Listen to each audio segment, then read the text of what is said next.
मित्रांनो, मागच्या महिन्यात संपूर्ण देशाने अमानवी आणि राक्षसी प्रवृत्तीची लोक कशी असतात हे पाहिलेलं आहे.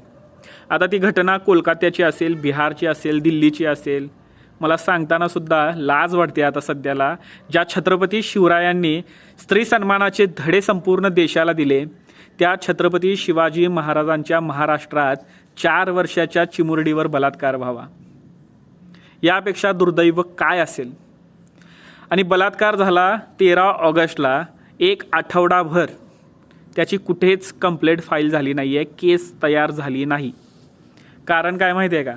ज्या शिक्षण संस्थेमध्ये त्या चिमुरडीवर अत्याचार झाला, त्या संस्थेच्या बॉडीवर राजकारणी होते.